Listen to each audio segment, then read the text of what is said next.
Right,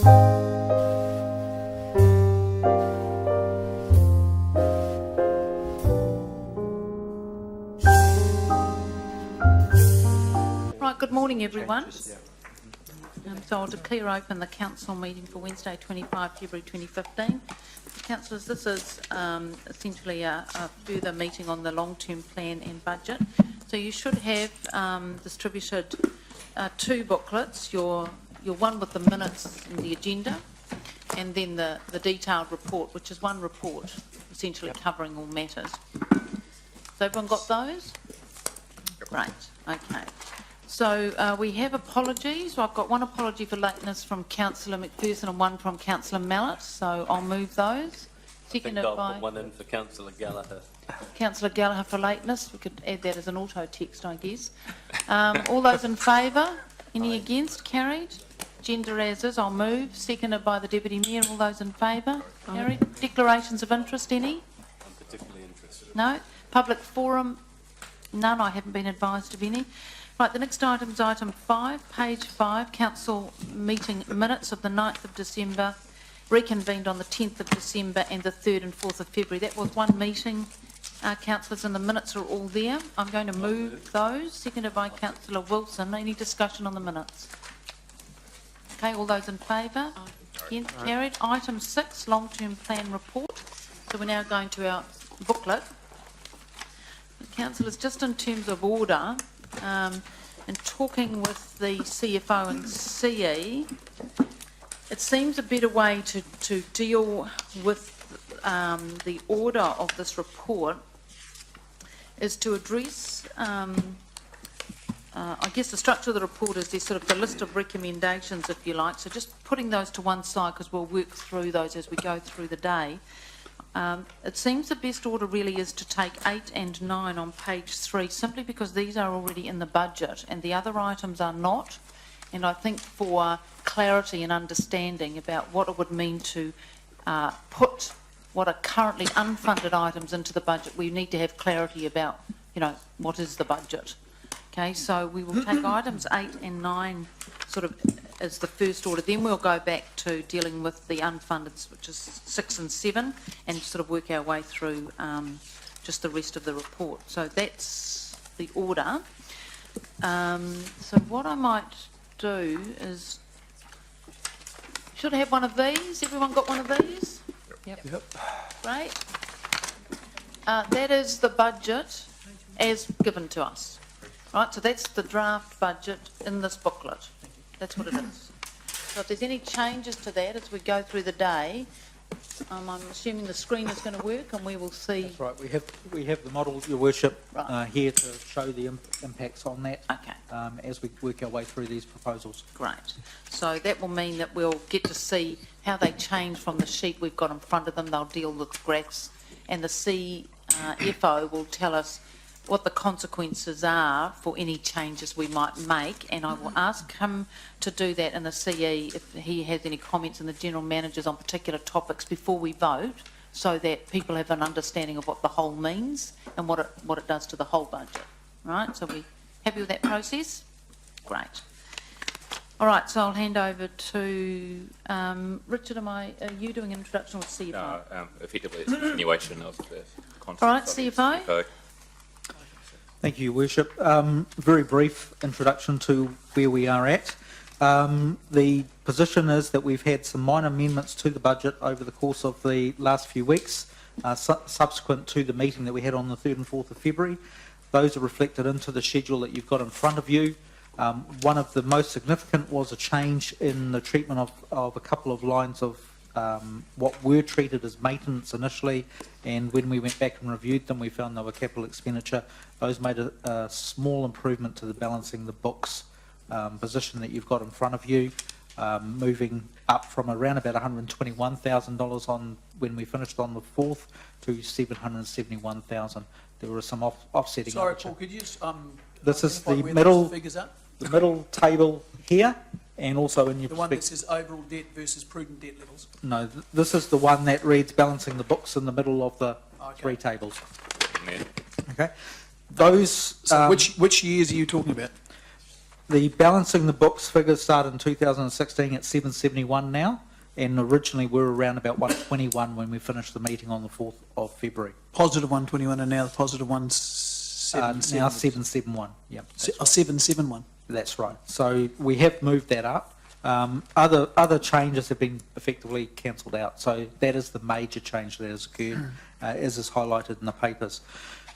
Within those figures is the recycling amounts for the rubbish tins, the wheelie bins, and also the amount for the targeted rate, because that was where we finished the budget meeting on the 4th, with those still in.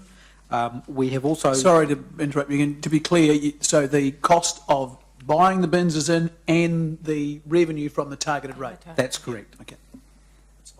So that is the position we're at this stage.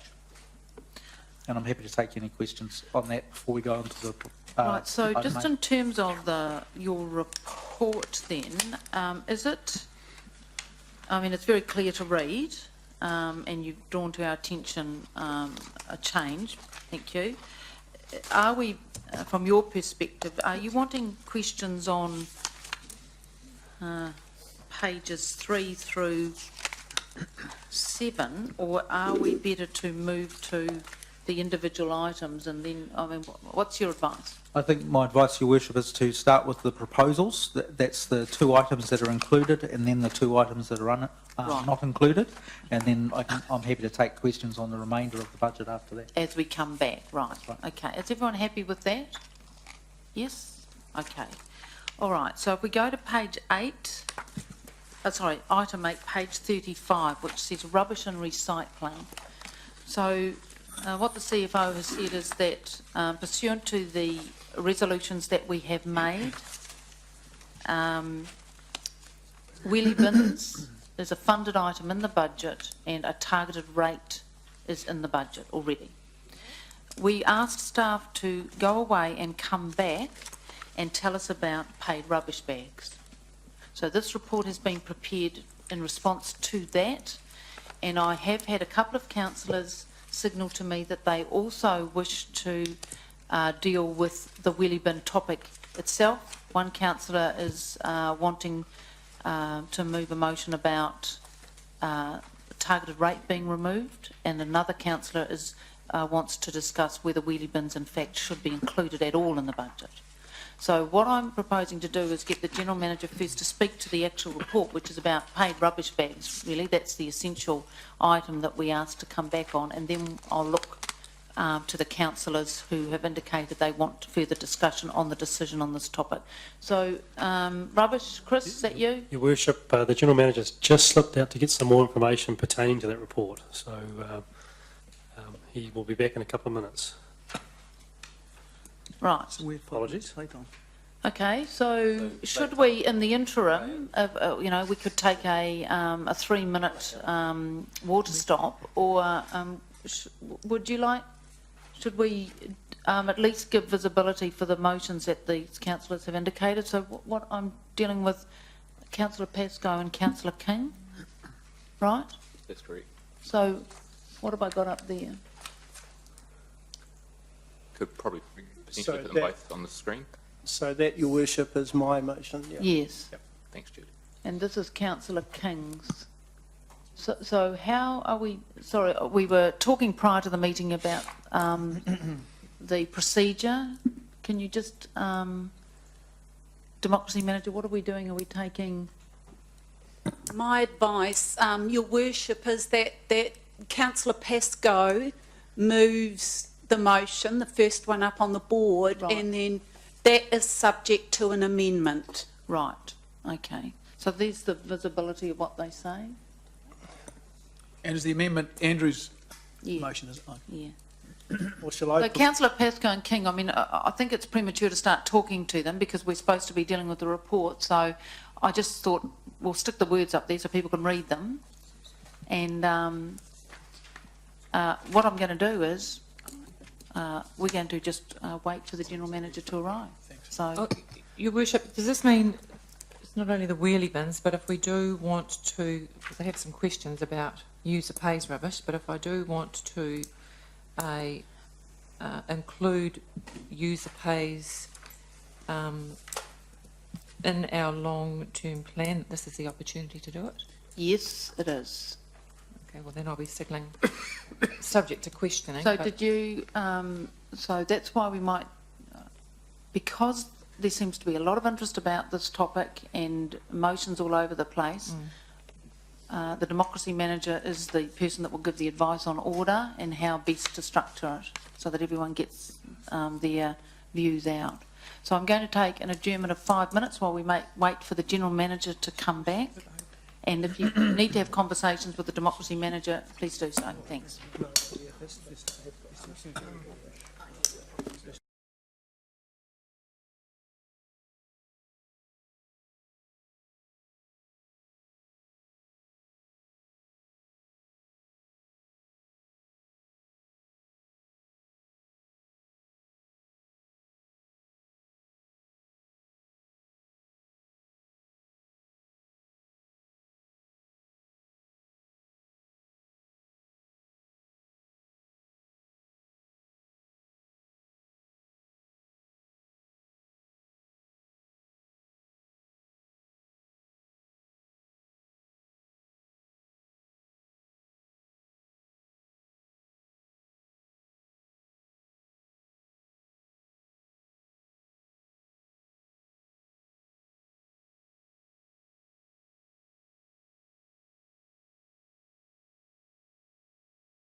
Most of your food scraps go down the grind when you cook things.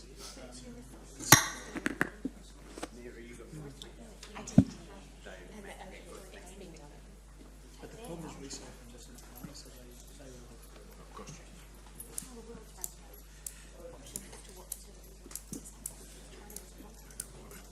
That's right.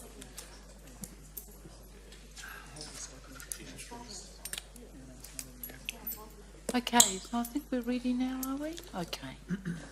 All right, so, Chris, this is your additional information report about rubbish and recycling and particularly the user pay rubbish bags. So, councillor, this is on page 35 and it goes through to page 40. All right, so Chris, do you want to speak to any matters in your report there? So, Your Worship, I guess we were just responding to requests for information, so I'm happy to answer any questions perhaps might be. Okay, there's nothing you want to highlight? Okay, so do we have any questions on this, the content of this report? No questions? Oh, yes, I do. Okay, Sorry. thank you. So it's the user pays rubbish that I'm pretty interested in.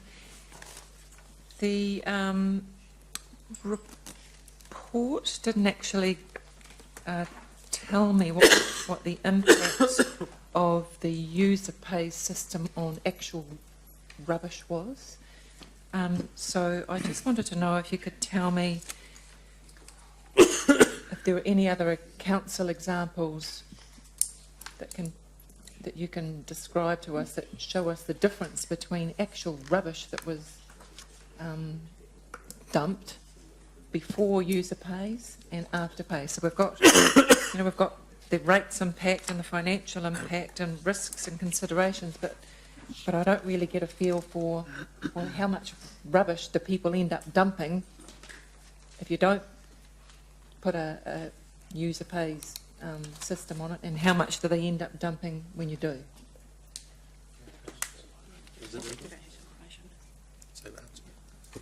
Unfortunately, we don't have that information. Nationally, there is very limited information about the amount of waste that a community produces. So I have not seen any councils providing that information in any sort of forum that we can obtain that from. So I think the question, which is a very good question, one of the issues that generally at large is said to occur if you have paid rubbish bags is that it exacerbates dumping. And I think the question that Councillor Forsyth is trying to get information about is that, does that have legitimacy? What examples are there of where they have put paid rubbish bags in and that has occurred? What is our current situation with dumping? It's those kinds of issues which have been raised before in our discussions about this topic. So we must hold some information or have some views on consequences of certain actions like this. I don't have that information to hand, so I can't comment on the amount of fly tipping that currently occurs within the city. Every council, when they introduce user pays, would actually then manage that risk in their own manner through education or through some sort of community engagement to reduce that risk. So it would be quite difficult to obtain identify any increase in fly tipping that would have occurred because the councils have tried to mitigate it already.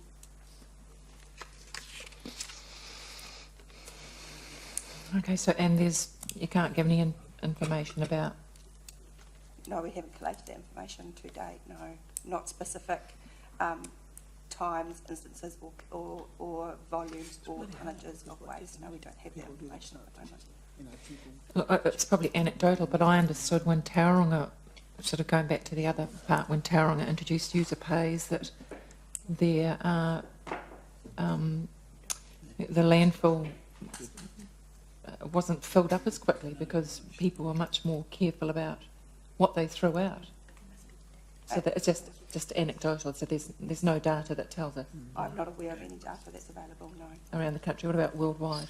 Potentially, but again, I'm not aware of it. We could go in and research that for you if that is something that council requires to make a decision.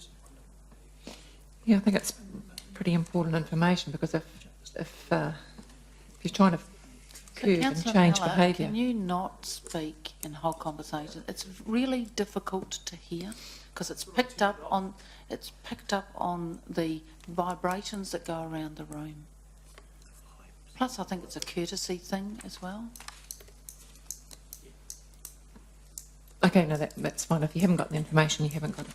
So can I just pick up on that before I go to Councillor McPherson? So you're saying that we don't hold any information about the consequential effects of volume to landfill in councils that have introduced user pay rubbish bags. Those councils haven't tracked that.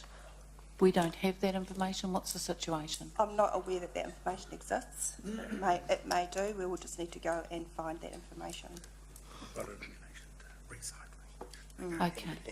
All right. Councillor McPherson. Following on the same point as Your Worship and Councillor Forsyth just raised, I think it's impossible for us to make a good judgment without having that sort of information, and I actually refuse to believe that other councils haven't tracked the change in rubbish to landfill sort of issues, because I know that when our council introduced curbside recycling, we tracked that very closely on quite a detailed basis, and the figures that were put to us enabled us to confirm and continue our decisions in this area.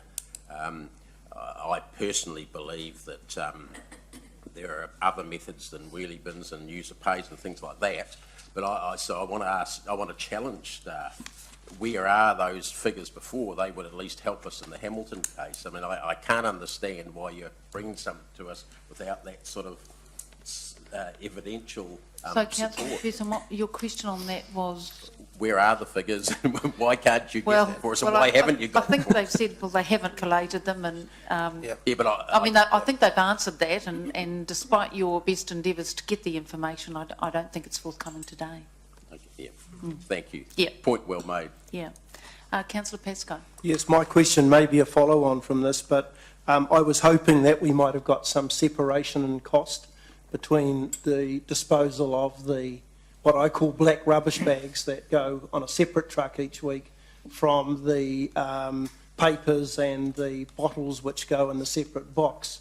Because if we were to replace one and retain the others, then we would be wanting to look at what the reduction would be in rates, which would then be replaced by the user bag costs. So we've got, as I see it here, we've got one cost of 4.259 million for the total cost, but it's not separated out between the different, if I call them three different services that we currently have in Hamilton. Is that possible to get that cost? The current recycling service that we have is last financial year was 995,000 at year to date, so say $1 million. So the remainder, which is the... Sorry, what was the figure? 995,000 was the total cost of the the recycling service for 13-14 year. Which includes the papers and the green bin. The paper and the green bin, correct. Okay. So then the cost is 3.3 million for effectively for the black, what I call the black bags. Correct. Yeah. Okay. Thank you for that. So the is it right then that the recycling option is, in a general term, subject to the contract renewal, a sort of a cheaper delivery service? Is that what you're saying from those figures? Could you repeat the question again, please? Are you saying from those figures that, in general terms, recycling as a cost to deliver the service is a cheaper cost than picking up the rubbish bags cost? You just, Because it's the same service. They come every week, they pick up a black bag, they pick up a recycle bin. Same truck, or, it's the same operation of service. Is it cheaper to do recycling, or or rubbish? You've got two components in that service. One is the collection, Yeah, so I it's the get same that. cost to drive Yep. past, Yep. but then it's the disposal. So the refuse is more It's the expensive disposal to cost. dispose of than Yep. recycling is. Yes, so the portion of the cost devoted to disposal is greater for landfill, Correct. right? Hence your discussions with us about pushing more recycling, because in the long term, it's a much cheaper option. Most definitely, and indications show through the ETS emissions trading scheme that the cost to disposal will actually increase, not decrease in the Yes, because future. we're going to get penalties, aren't we? There's some cost that's going to be put on us if we continue to send stuff to landfill. That's my recollection of information. Yeah. That's correct. Can you just extrapolate what that is again for all of us? So, so I don't think that cost is quantified. I think we've presented it to council before as Yes. as an absolute risk, that it's just going to get more expensive, but we haven't actually quantified what that is. I think there's a comment in the report that indicate it's very likely. Because but I the don't think we've ETS scheme that's been introduced, isn't it over time it's going to get more onerous on those providers who put rubbish in landfill? Correct, that's the fundamental of the scheme, yeah. Yep. Punitive. Yep, okay. Right. Councillor O'Leary. Just a quick question. There's a statement under here, since we're talking about user pays, and I know that might be a motion or something put forward, that the change to user pays rubbish is neutral and has no financial impact. How is that? So you're saying there's not a chunk of money that comes off the rates because the ratepayer is picking, or actually not the ratepayer, every resident then picks up the tab. So there must be a deduction out of the budget. So the cost to council will decrease, So that is a financial impact. It's So a we- transfer of cost, I think. but Well- the transfer of cost, the cost will then be transferred to the resident because they'll still need to dispose of their. Yeah, I understand. I understand that, but there's a cost, 4.2 million or 3.2 million if you take off the recycling. You know, a lot of those costs are still going to have to be met because we need the transfer station. But if we are, at the moment we charge the residents, now we're going to be, at the moment that the ratepayers pay, every resident would pay. So there has to be a There tab is- that comes off the rates. Yeah, in theory, it's a neutral transfer of cost. So the current system, council pays, the other system user pays, so it would be Why neutral. is that neutral?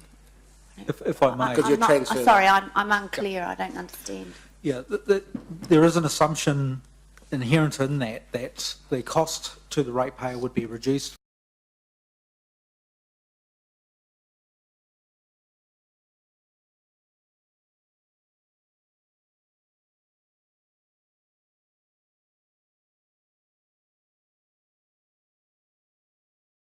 Supplies the bags to the supermarkets, and it's the contractor. So I don't know exactly where council fits in that scenario, but I understand the deal is between the contractor and the resident, I suppose, in terms of buying the bags.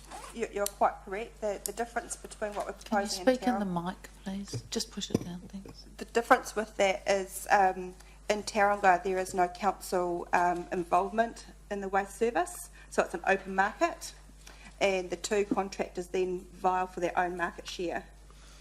Whereas what we're proposing here is that council has a contract with a contractor to provide the service, so we can then ensure that the residents obtain economies of scale, get the best price for refuse collection. So there will be some involvement with council, and it could well be that we have a contract, but the contractor deals with the cost of the bags. That's one way of working with it. That will all need to be sort of the detail of the contract that we actually get with the contractor. So there are a number of scenarios that this service could be delivered. A number of scenarios under which this service could be delivered. Yes. Yeah. Thank you. Could I just remind councillors just some background here? So a key consideration for us is our waste management contract. So we've had a long-term contract for the last 17 years, and it's due for renewal in 1 July 2017. So a lot of the detail about how we would do that would still be discussed with council and through a business case, and probably with the benefit of going to the market and testing some of these things. So we haven't looked into the exact detail because that would be part of the business case proposal. Councillor's previous direction to us was not to do user pays, so we haven't put a lot of work into the user pays one, this, except for over the last week when we were asked to come and just give an outline of the user pays. But my point is, I think the wheelie bins was fulfilling the direction of council to provide more opportunities for recycling. The wheelie bins, if council funded that, would provide a funding provision in the 10-year plan to sit alongside our current cost of service. We would then propose to go to the market, to come to council with a business case of how we would do it, go to the market and test the market on all of those different ways and get council to sign off on how we would do it. So really the wheelie bins was just a funding provision with all of the detail to be worked up. Now I understand it's important to understand some of the principles of that, but the detail I think is something that we would have to bring to council through the business case. So you're wanting to test the market, given that the contract's been going on for years? Yep. So exactly what the state of the play is and what the best deal we can get for the city, given that the council is in the business of this service, as opposed to Tauranga Council, who delivers no waste service at all, including recycling, that they just don't even have that on their books, do they? Yep, they don't. But it's important to know we still go to the private sector and we put huge competition into this business. Yeah. So we're still in by managing it, but we do go to the open market and get the benefits of the open market. But look, this contract's been going for 16 years, and look, we've used our best information to come to the view that the market price that we're paying now is probably still the market. When we go to the market, we might be surprised that it might be higher, which council will have to deal with, either more funding or less services. We could be surprised the other way, that the competition is better than we thought and we can fit a lot more into the existing budget than what we have now. But our best guess is the market is going to respond pretty much to the contract we have now. Yeah. So the wheelie bins was about a funding provision, because we expect it would cost more for further recycling, but we'd go through that procurement process and would, preceded by a business case, then would come back to council with all of those options. Right.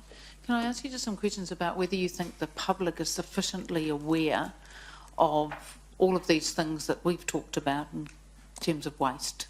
I know you did a survey of around 500 people, but what's your opinion on that, given that you work in this space? Do you think the public is sufficiently aware about the debate and the obligations going on across New Zealand about how waste is dealt with? This is the vast, what is proposed here, if this advanced, is a big change to the way, you know, the city has dealt with waste, which, you know, which is, I guess, the only way I can provide a quantitative answer to that is just just looking back and the number of times where residents have actually contacted us to ask how can they increase their recycling, why aren't we collecting other plastics when Waipa and Waikato are, and that is 2-3 times a month. So there are a number of residents that are contacting us, but obviously those residents are the ones who are aware of what other councils are doing, so not all residents are aware. Do you think that the public, because the city runs general rates as opposed to identifying out costs for particular services, do you think the public is sufficiently informed about the cost of waste, and therefore a move to a user pay rubbish bag situation is, you know, is a step too far? I guess I'm trying to get some steer here on, you know, it's a good endeavour, but what information's out there for people to understand these things? So my general answer to that is probably no. I don't think there is general awareness, and part of our progress towards our new contract, there would be communication and education as part of that is we move to some options through the procurement process. But I think Emily's right. There is a growing sector that are looking for more recycling options. I think Emily presented to this council a little while ago to say previously there wasn't a market for some of the plastics, but the markets are sort of growing and a bit more buoyant now. So it is a changing scene. It's changing through the cost to go to landfill and the ETS. So in my own personal view, that was quite visible a couple of years ago, but there hasn't been a lot of visibility about that in recent years. So I think the answer is no, and I think a very important part of the progress towards our next recycling contract would be huge community engagement and education. So long term, the government is driving strongly to encourage people to recycle because of the cost of managing landfills and the cost to deliver that, right? Am I right? That's what the ETS is all about? Carbon emissions and as well as costs to the environment, but costs to local authorities. Correct. Do you think there's real visibility in our city about that? I would probably have to say no. I don't think it's well anchored in the community. Right. Okay. It's well anchored in sectors of the community, Yes. but not generally. Yes. Okay. Thank you. All right. Any other questions on this report itself? Okay. So, what is our? So Councillor Forsyth also said she had a motion, and hers was to do with the rubbish bag. So I've been advised that we're best to deal with the recycling matters first. So can we have those up?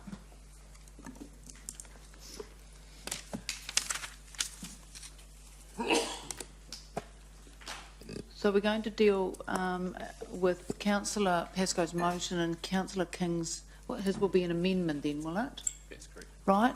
So have I got a mover, a seconder for the motion? The Deputy Mayor is a seconder for that. And do I have a seconder for the Councillor King's amendment? Yes, Councillor Mallett. So we'll deal with the amendment first, and I'll take speakers on that debate, and depending on the outcome of that, we'll then deal with debate on the motion. Your Worship, just a query on that process. Could we not be debating both at the same time? Yeah, it's practically that's useful, but I understand that some councillors are wanting to kind of follow, I guess, our standing orders about how we do debate. So, and yesterday in the Strategy and Policy Committee, that committee rolled it out in that way. So, is that? I'm more than happy to speak twice, Your Worship. Thank you. Yes, well, that's the result of it. You're quite right, Councillor McPherson, it is. But I understand that matters to some councillors. So why don't we trial it today and see how it goes, and then people can form a view after, right? Councillor King, that is your amendment. So do you want to speak to that? Surely, going back to Dave's point, different when there's an amendment and the person who moved the amendment is happy for it to be discussed with the motion, I would have thought that would be acceptable if the person who put an amendment up actually said they didn't want that to happen, because it depended on the outcome of the amendment as to what would happen with the motion. Sometimes it doesn't matter, sometimes it does. Yeah, well, I guess in terms of meeting management, personally, I think it makes practical sense for us to deal with amendments and motions together in terms of speaking, because they often go together. The decision about that is governed by the standing orders, and the standing orders do in fact say you deal with them individually. So you do, as Councillor McPherson says, get to speak twice. But the practice in this council has been not to follow that strictly, because councillors have said, well, practically it makes sense to talk about it once. So I'm in your hands, guys. I mean, it's up to I can make the decision on it because I'm the chair. But if councillors would prefer to do the way we've always done it, well, I'm happy about that.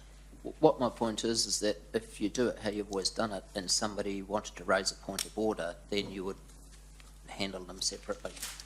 Yes, I think though that could that would create a bit of confusion if we're halfway through it.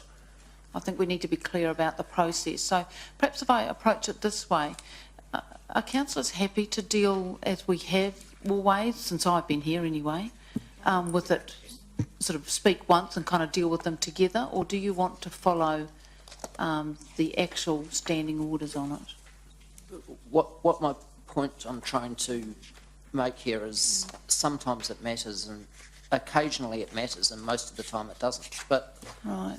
for example, yesterday with the fire, if my amendments had gone through and those 2 points had taken it out, then I may have chosen to support the motion. But when they weren't, I wasn't prepared to. And so it would depend on a case-by-case basis. So I would have thought if you ran it how you always did, and a member who had put a motion up could raise a point of order if they wanted it, if they wanted to speak to it separately.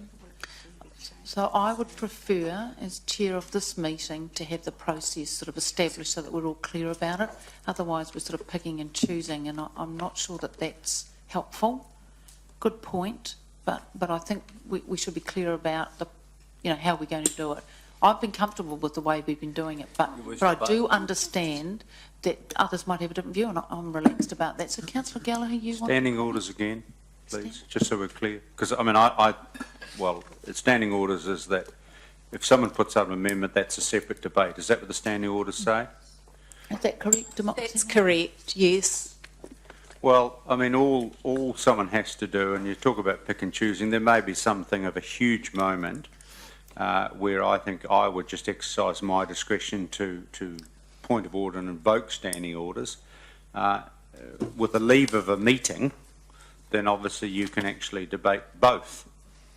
I think it's quite simple, but unless you're going to make a change to the standing orders are as they are. Okay, so all I'm saying is I think basically what you've got is the leave of the meeting to do this together today. There may be occasional exceptional circumstances where the standing orders are invoked. Well, that's generally how I've run it and how the chairs, since I've been here, have run it. And that seems to have rested quite comfortably with everyone. But I do want to make sure that we're all happy about the process. Sorry, Your Worship, it certainly wasn't my intention when managing my meeting yesterday to change anything, and in fact, until it was drawn to my attention, I didn't really know that that's what I'd done. I'm happy to do it the way that we've always done it, and as I said, it wasn't my intention to do that. I was just merely going along with the pace of the meeting. So I apologise to any members who found it difficult yesterday. I don't think they can. Any other comments? Councillor Wilson, do you have a comment? I was just supporting your position that I think it's quite practical to combine the two. Okay. I think, although I always enjoy hearing Councillor McPherson speak twice. Twice, yes. If there's an opportunity to have it only occur once. What about Councillor Gallagher? Would that be the same? Oh, absolutely. He's a particularly good friend. Former friend. Okay, so are we comfortable to kind of proceed the way we've always done it? I think I think councillors would agree that as a chair I do exercise some judgment if I think the topic is, one that we want to spend a bit more time on. I've had feedback that people have been comfortable with that in the past. I think other chairs do that as well. So shall we proceed on that basis now and see how we go? People happy with that? Okay. All right, so we've got an amendment and a motion. And we'll deal with them. If you want to speak, deal with them both. And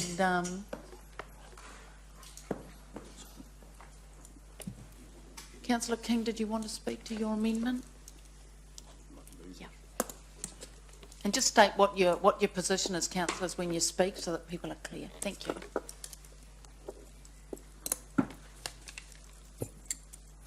Okay, so what the intention of this motion, this amendment was originally put in as a motion, but it has been relegated to an amendment, is that we dispose of all targeted rates.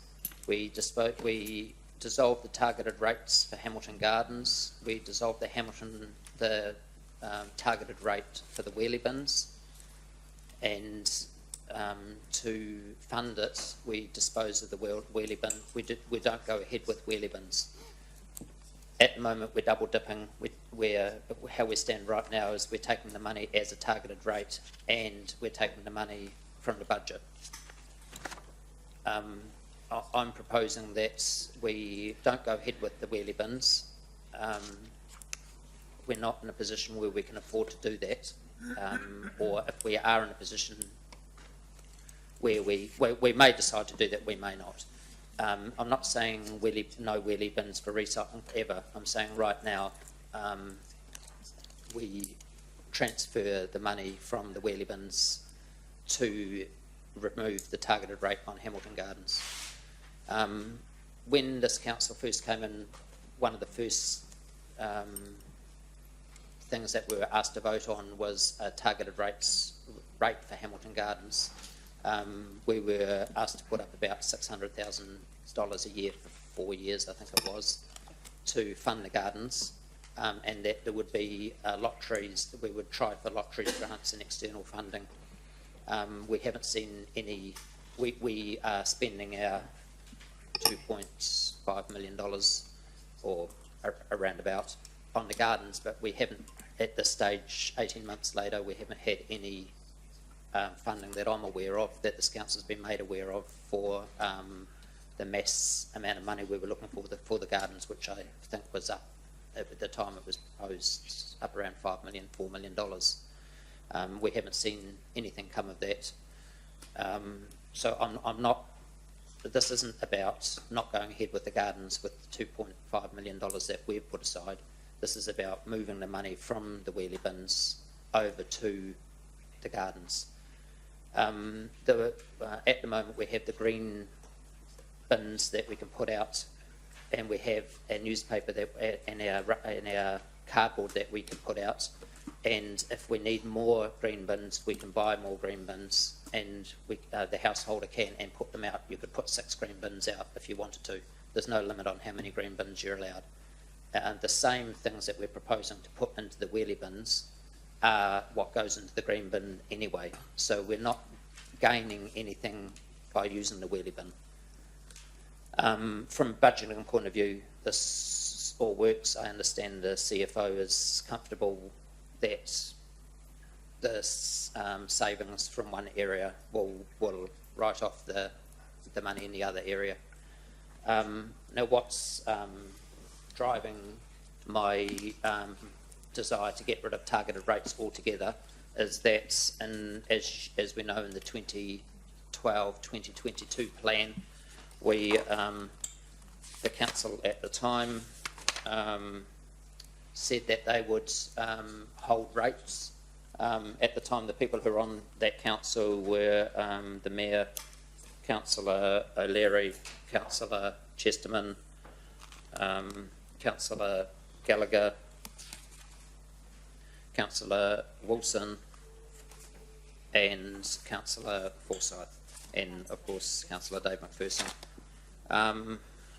That council said that they would hold rates at 3.8% going forward until 2022.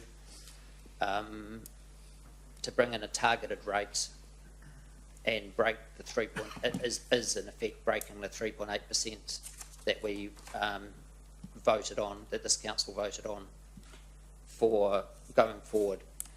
At the same time, there was other documents that were put out when this council started, and it referred to targeted rates, and on the targeted rates it didn't refer to any targeted rates on top of what was already there for services for commercial users.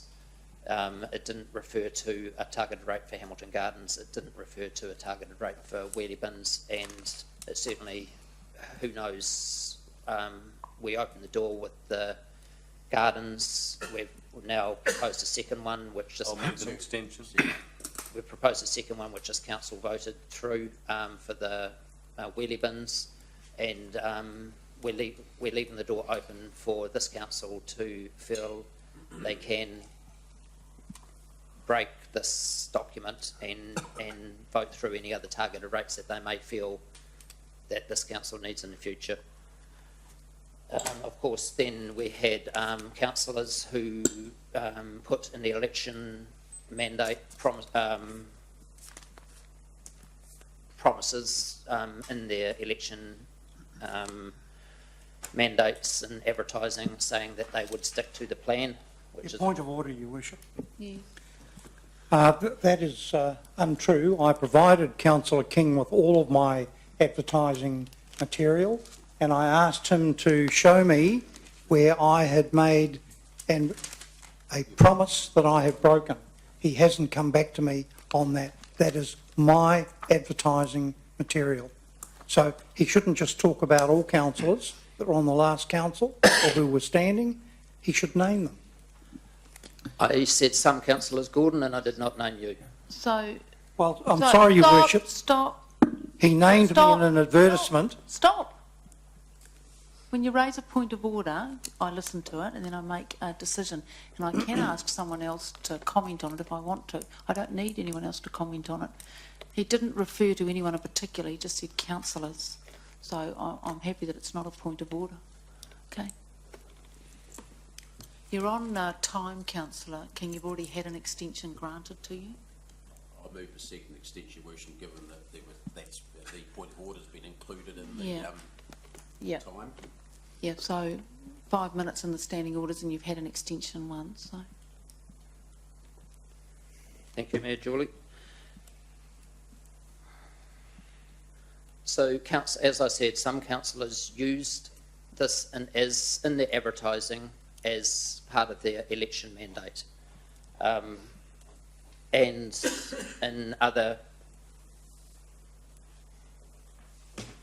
in the book that was distributed to every voter in Hamilton. This is our chance to actually do what's right for the city, put what we've done in the past wrong, which is taking targeted rates, to hold our rates at the 3.8%, which is what we've said we'll do. We've consistently said we'll do it, and we just can't come along and cherry pick and take a targeted rate whenever we have some pet project or clever idea.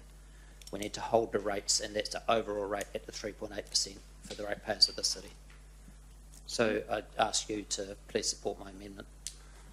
Councillor King, so I just, before I go to that, I do, now that councillors have had a chance to hear what the basis for your amendment is, and thank you for that, I do think the CFO needs to give us just some information about what the consequences might be for this, so that councillors are clear from the budget point of view.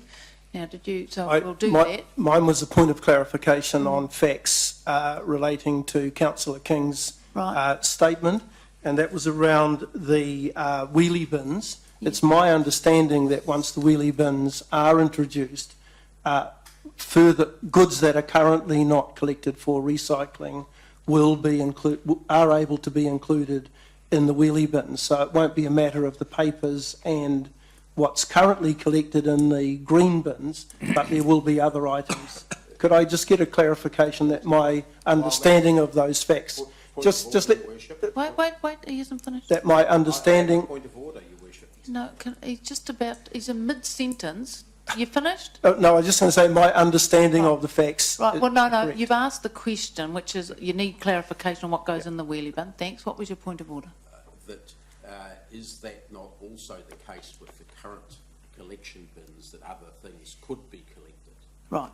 So can we just get some factual accuracy here? The current wheelie bins, we don't have wheelie bins. Crates only collect plastics 1 and 2. Right. In the wheelie bins, we're proposing that all plastics are collected. Right. Now, can my question be asked? So, Councillor McPherson was saying, but you can put other things in those plastic crates. We could increase the level of service, including the additional plastics in the crates. However, the volume of a crate is about 1/3 the size of a wheelie bin, so we would need 3 crates for the same volume. And the plastics, the type 5 plastic, which are your like sour cream bottles, are very light, and there is a greater chance for windblown litter on the days of collection. Right. Your Worship, then could I ask a supplementary question? Are there any other councils that collect those other grades of plastic we're discussing, Rob and I, in crates, or have there been any? And I do know some of the answer to that. So, Never asked the question. Why are you don't know asking the answer. question? So I want it on the record. which councils, Councillor No, McPherson? no, I want to say what staff know. Okay, let's have I mean, there was a very Yeah, valid no, judgment look, answer it's, there it's from the a, staff. it's a good question. The questions are about what can you stick in crates and what you can't. So, yeah. Yes, there are councils that do collect those grades of plastic in crates. Thank you. Thank you. Okay. So, CFO, could you just explain, now that we've heard Councillor King's sort of reasoning for his amendment, can you just explain what that might do to the budget? And are we looking at something that we can understand? Okay, thank you, Worship. Councillor King is quite correct that what he is proposing is achievable within the financial strategy targets as were approved by Council on the 3rd and 4th of February. I do note that targeted rates funding, if removed, does mean money is not available for other things, and that comes through in being demonstrated by the 2016 figure in particular. Where are we looking? What graph are we looking at? So if you have a look at your middle graph, on our page, is it the balancing the, which one on are the we balancing the books, Mhm. you have a figure of 771. That's in year 2016. That's right, and you'll see on the chart above on the screen that we've put in red, so you've got a comparative of the 771.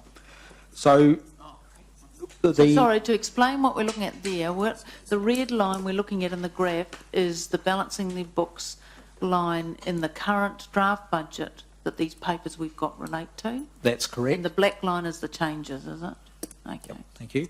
Okay. The line immediately below that shows the impact on the balancing the books budget from removing the Hamilton Garden rates and the targeted rate for the wheelie bins, plus putting back in the cost of the wheelie bins. So you can see that. What line? That black line. Okay, so that is the line with now showing the Hamilton Garden targeted rate removed for 3 years. We don't have that line on our things. No, you don't. Oh, good on We're you. showing this live so that we can show the impact of. Well, we don't have it on our thing, Councillor Millett, because we're dealing with decision making today, so it's a moving feast. So what I've asked the CFO is to explain what are the consequences of the amendment and motion so that we understand what that does to the figures. So what we're looking at, if the Councillor King's amendment was to take out the targeted rate for the gardens, take away the wheelie bins altogether. So that's what we're looking at? So we're going from red to black. That's correct. 771 becomes 142, is it? Yeah, so there is Hamilton Gardens rates removed for 3 years. Yes. Then the reason that actually goes up is you remove the wheelie bins as well, and then you have the targeted rate for the wheelie bins also removed over the 3 years there. So you've got changes in all of those years effectively, and then the implication further on of the interest cost and those sort of things. Now if we can scroll back up, please, Brett, to the top one. You can see that, again, we have total debt starting to increase. We see that here with a net $3 million because the wheelie bin removal of targeted rates and the cost of the wheelie bins is actually neutral to council. If we take both sides out, then it's neutral to council. So this is just the consequence then of funding the gardens through the general budget? That's correct.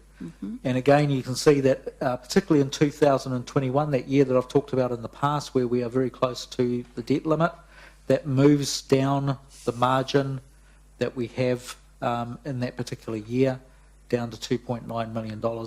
So that, if you like, is the buffer that we have between our debt limit as set by council on the 3rd and 4th of February. So is that a negative consequence for the debt? So that's a reduction of about just over $2 million there. Reduction on the debt, not on the debt balance, on the buffer. It's an increase in the debt and a decrease in the buffer. Right. Okay. If we scroll, And those are equal amounts. So the increase in the debt will be exactly the same as the decrease in the buffer. That's right.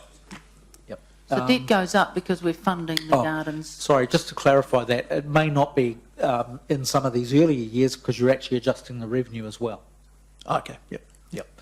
So just But scrolling if the down, only change is an increase in the debt, yep. scrolling down to the bottom part, which has the percentages, you will see there that the percentage has gone from 198%. This is a debt to revenue ratio in the draft budget to 199%, and out in year 2025, again, there is a 1% movement in the overall debt position at the end of the 10 years. Okay? So what does all that tell us? So that tells us that it has an impact in particular in 2016 around the balancing the book surplus, but we still reach a surplus, and that we have a tighter debt position in 2021. Again, if I can just draw your attention to page 86, table 3.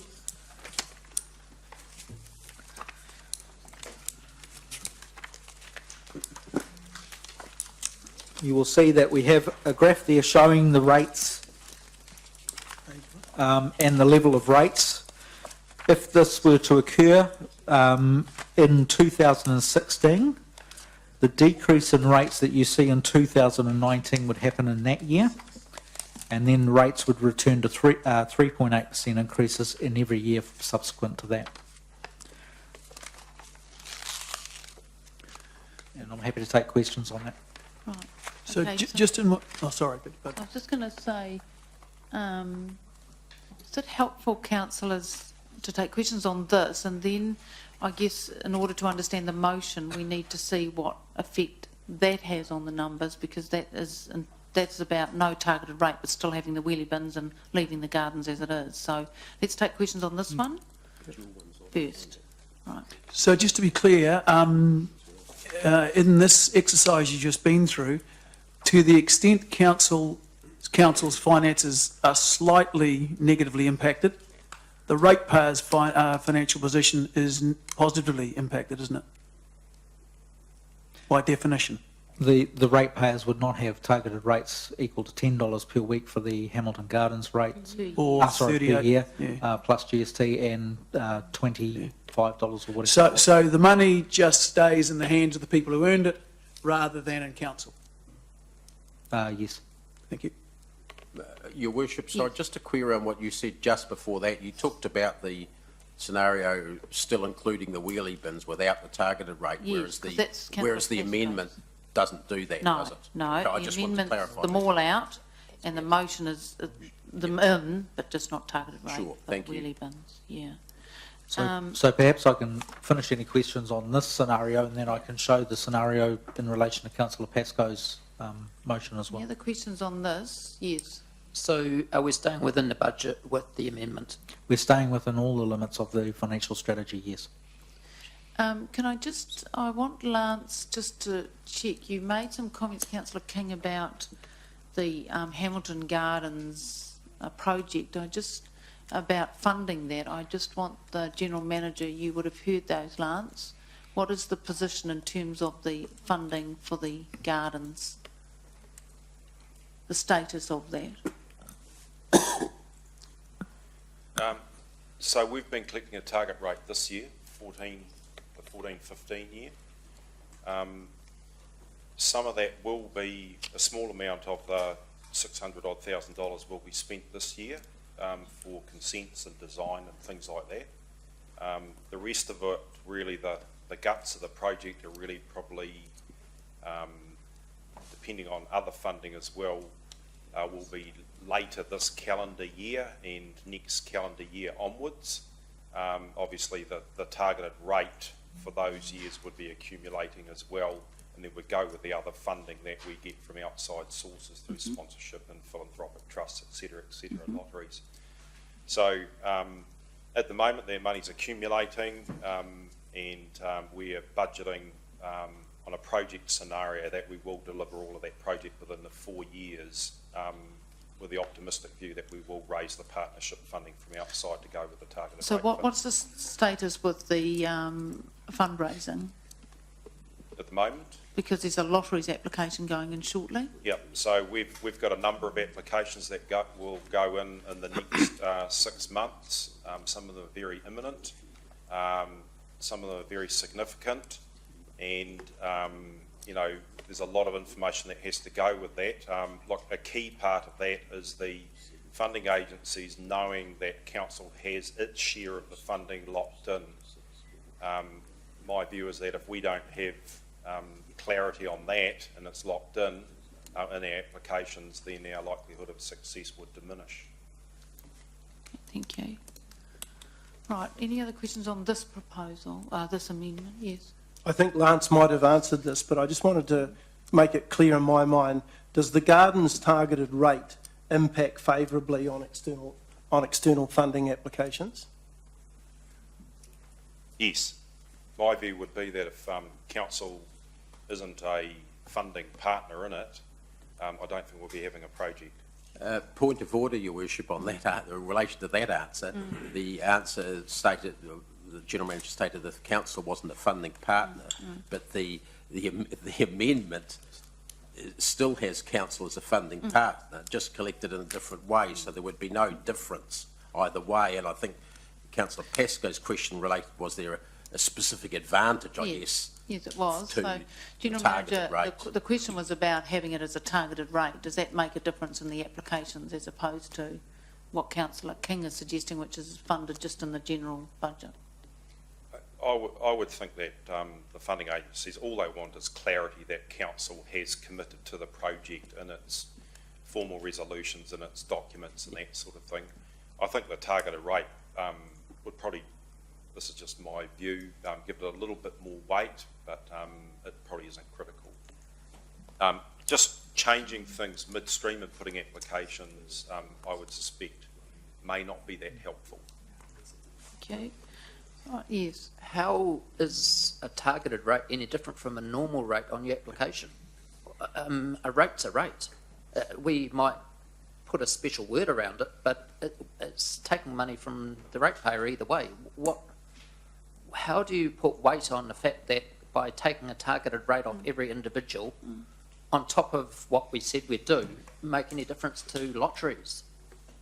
It was your opinion, but I just want to dig down a little bit on how you came up with that rationale. The key thing is that we can give them clarity and resolutions that we have our funding locked in. We do have with No, this so amendment. just let him answer, thanks. Yeah, and I'm not commenting on the amendment. You're correct, yes, that still gives clarity around that. What I'm getting at is my experience from putting in applications is, let's be honest, the people who assess these applications, just like we do, as we discussed yesterday through our community assistance policy, they will be Googling, they will be looking at information and that sort of stuff, and they will have to weigh that up. But as long as you have your money locked in and it's clear through resolutions, then I don't think it would have a major effect on our application in any way. Can I just further to that, because that's only partly clarified my experience, and I want to ask if this is also the General Manager's experience in putting in applications to trusts for funding, is that their question is, have you got any other funding and where is it from? I've yet personally to see a question as to how is that other organisation collecting the funding? Is that his experience as well?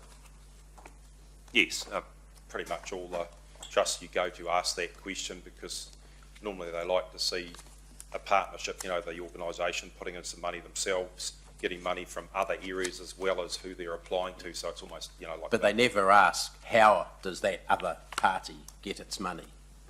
No, not generally, no. Thank you. They might verbally, but I don't think they do formally. Councillor Mellor, did you have a question on this? Yes, just to be very direct, Chris, Lance, have you ever had a funding authority saying we'd be more inclined to support this if there was a targeted rate? No. Okay, any other questions on this amendment? Yeah, I think the first question was, what money have we raised? That's where this all started, and we haven't been told that yet. So I could say I think it was your question. Yes. Do you want to answer that, Lance? Sorry, I missed that. Lee was whispering. What other money has been raised? Dump it on Lee. Other monies? Yes. Like the deal was, we'd put up our Yeah. 2.5, and you'd look for funding. Where have you got to? We have some monies committed, and we have some other prospects that are almost committed at the moment. I'm not going to give a ballpark figure, but it's early days, and there's a number of different aspects to that. There's personal donations, there's sponsorship, there's donations from companies, there's sponsorship from companies, and then there's also all the philanthropic trusts, Trust Waikato, et cetera, et cetera. The timing of those is quite different, so we have a whole plan around that. And we have a number of, as I said, large applications that are going in over the next 4 months. So at the moment, we have secured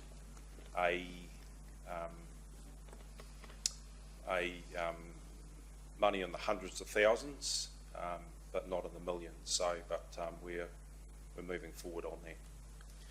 How much money are we looking for from the original motion that when we put up our, council put up their seed money, how much money were we looking for? So our rates is about, the targeted rate was collecting about $2.4 million. The total project is just under 7.2 million. So we're sort of about a third.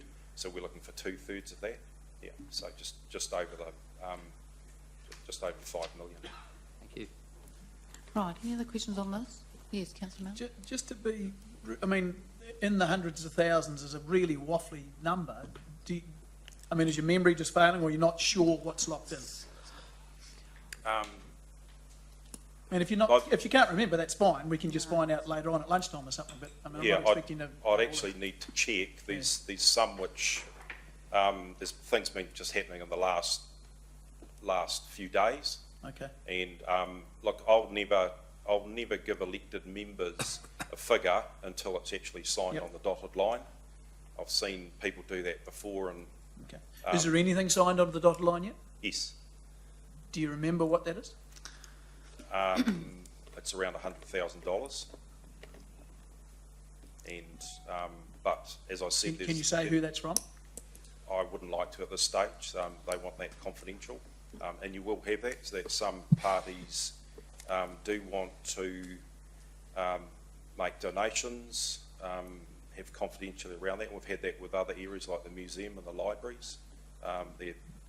People who value their privacy. There's others who, they want it shouted from the treetop. So, is it a donation in cash or in kind you've got so far? So far, it's all in cash. We've found in kind gets a little bit more complicated, and you have to be very clear in your contract documentation around that. Thank you. Right. Can we see the figures on the motion, which is to leave the wheelie bins in, but no targeted rate and no discussions about gardens? Do I have an opportunity just to speak to that motion? Well, I think we'll put the info up, and then I'm going to come to you, obviously. It's part of the debate.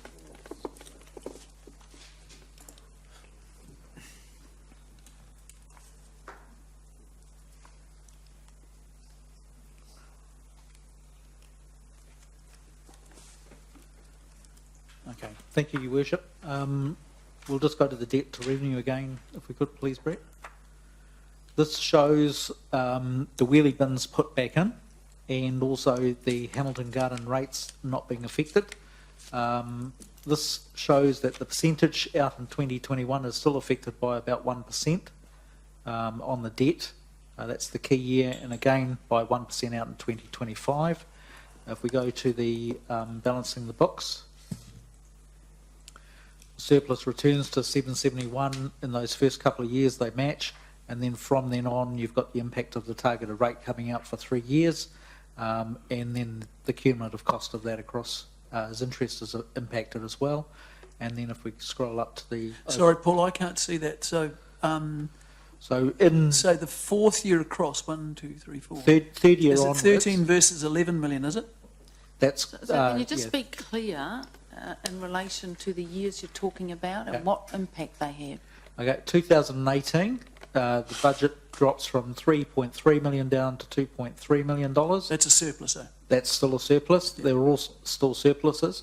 In 2019, they dropped from 8.5 down to 7.4, and in 2020 from 13.1 down to 11.9. So it's about a 1 or 2 million accumulative effect on the surplus. That's right. It's just over $3 million cumulative across the 3 years, plus then the cost of the interest on the additional bond. And that's with the gardens rate still in, collecting the gardens rate? That's right, and also having provision for the wheelie bins included. But not a targeted rate for the wheelie bins. That's correct. Cost only. Yeah, just the cost. So that would effectively be saying to the ratepayers that the Hamilton Gardens rate that they already are paying would continue, but no other targeted rate would be introduced. And the wheelie bins will be funded from within the organisation. That's correct. Okay. If we can just scroll up to the debt, you can see there that the margin in 2021 comes down because the scale of the. So does that mean the debt goes up? That's correct. The debt has increased from 463 to 467. And then the margin that we have, or the buffer we have, is $1.7 million compared with 5.2. The scale of the targeted rate for the wheelie bins, of course, is bigger than the Hamilton Gardens targeted rate. So that's why that figure is worse than what you saw in the other one. Any questions on this? Okay, So the CFO can support either of these proposals, the motion or the amendment, from a financial point of view. I don't know whether they're words support, but what you're asking him is, do either of these proposals impact on the financial strategy that the majority of councillors endorsed at the last meeting? Well, is the CFO comfortable either way with either of these proposals? Both of these proposals work within the financial strategy, yes. Thank you. Any other questions on these? So can I ask a question in relation to the finances on the one you had in relation to the amendment where the 771 surplus in 2016 was reduced down to a 140 something? 142,000, that's right. correct. Do you have some comments on that in terms of managing that that important financial indicator for us? What does that mean practically to us? The practicality of that is that you have a very tight budget and you would have limited room, particularly if you had any unforeseen things. 142,000 is a surplus. It is within the parameters of the financial strategy, but it does not leave you a lot of room. It's effectively landing, I suppose, a jet on a small tarmac. So just to understand it practically, we get a risks and opportunities list, which sort of speaks, I guess, to a balancing the books indicator. So does that mean if something comes up that's not in the budget, then and we've got to do it, it's something important, I don't know, slip or something on, I don't know what it would be, we would only have, based on the numbers currently, 142,000 wriggle room, so to speak? That's correct. Okay. Point of order. Yeah. Aren't you putting words in the CFO's No, mouth? I'm trying to understand, Councillor King, what... Can I finish my point of order? Go. As to why? Go. Equally as opportunities come up, as things come up we're not expecting, equally other money can come in as well. Extra DCs, extra... you can't say purely because it's tight that we're going to be dipping under. We equally could have income coming in which will take us over. So, Councillor King, if you let, that's not a point of order for a start, and secondly, if you let me finish my questions on the finances, it's exactly right. Money, additional revenue affects that indicator just as much as additional expenditure. Absolutely right. Thank you. I'm asking questions to help me understand what the consequences are of a decision we might make. And it's not a point of order. You can ask those questions if you want. Secondly, I just want to understand, in terms of the debt to revenue ratio, which figures you had up before. So what I heard you say was the impact of no targeted rate for wheelie bins has a bigger impact because it's a larger amount. That's correct. Right. So on our debt to revenue ratios, could I just see what that is? Does it stay the same for all of those years? Yeah. As a percentage, it's within the same percentile. Right. So it is a difference of 1% under either scenario. Right, and that follows on in subsequent years, not just at the 2025 year. What impact does it have on all of those years? Okay, if we can just scroll back down, please, Brett. With the targeted rate only, you can see that from when we start moving that targeted rate, Which year? 2018, Yeah. it starts to have an impact from there. In relation to the limits, we stay within the limits over all of those years. Right. But from 2018, we start to have percentage movement. In the other case, the scenario we had with the Hamilton Gardens rate Yeah. and the wheelie bins being removed, we had a percentage movement that started in 2016. So earlier. That's right. So it's a 1 percentile movement? Yeah, average. Roundabout, Yeah, is it? that's right. Yeah, okay. So that, just in terms then of the debt balance, because I suppose what I'm trying to understand is predominantly our capital expenditure budget funds infrastructure and, core services first, and we've taken a lot of, based on what the staff have told us, they went through a process of prioritising capital expenditure, and they basically didn't put everything in front of us because they knew we wanted to have it tight. So by not having a targeted rate for the wheelie bins, effectively we're increasing the debt. That's correct. Right. So where does that look? Let me see. From what year? So again, with the scenario that's up here, Yeah. we're increasing the debt from 2018. From what to what? From 2018, it moves from $435,000 up to just under $436,000. Okay. By the end of the 10 years, that's up by around about $5 million. Right. Okay. Great. Thank you. Could you look at that slightly differently? The cost of the wheelie bins effectively is reducing the surplus, which actually gives us less surplus to repay debt. That's correct. So we're not really increasing the debt to buy the wheelie bins. We just have a lower surplus in those years to actually repay debt. Yeah. I suppose. Because in effect, the wheelie bins won't be an asset of the city, will they? Yep. They'll go out to Let him residents. just answer the question. Yeah, technically you are correct. The wheelie bins are an operational cost, so therefore it is a reduction in the surplus, therefore it is an inability or less money to repay debt. The reality is that it has the effect of increasing the overall debt balance at the end of the 10 years. Right. Okay. All right. Are there any other questions of the finance person or of Lance? Yes. Just remind me, the wheelie bins don't last forever. Lifespan, you mean, of them? Or- Yeah, so when they're due for replacement, and they will be replaceable at varying times, depending on how well they're looked after by residents and smashed into by cars and who's playing cricket with them and all that sort of stuff. Who's responsible for the second wheelie bin? So I think that's a question down here. So how long, what's the lifespan of a wheelie bin? Well, more importantly, who's responsible for the second wheelie bin? So if the wheelie bin gets damaged Yep. or is vandalised, then it'll be up to the property owner or the resident of that property to replace the wheelie bin. Is that the situation with the crates today? That's correct, yes. The lifespan of the wheelie bin is 10 to 15 years, depending on its use.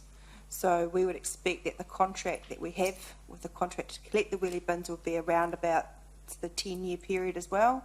So as long as the wheelie bins last the lifetime of that contract, that's the first thing we need to consider, and then future use of those wheelie bins will be considered in the future.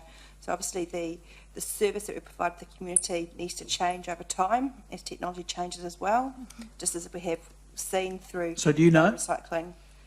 About 15 Is this a long answer way of saying you have got no idea?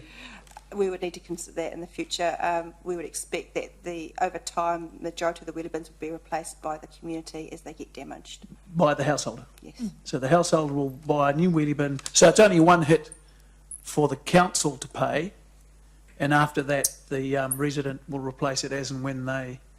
And do you run into problems with people not buying the right wheelie bin? We don't have a service at the moment, so I can't answer. Well, that do other councils? Well, there must be councils that have been using wheelie bins for 10 or 15 years. It'd be prescriptive. Because they've got to fit into them. Yeah, don't yeah, they, that's what I to mean. bin. Yeah. So you don't want people buying the wrong one. So it's a good question, because currently, at the moment, if you lose, damage, whatever your aqua bin, you have to buy a new one, and the council, you have to come to the council for that, do you? Yeah, yeah. So it's a rolling thing, yeah, okay. All right, so No other questions? Right, so I think what we might do is break for morning tea, and then when we come back, we'll carry on with the debate. So back at 1:45, thanks.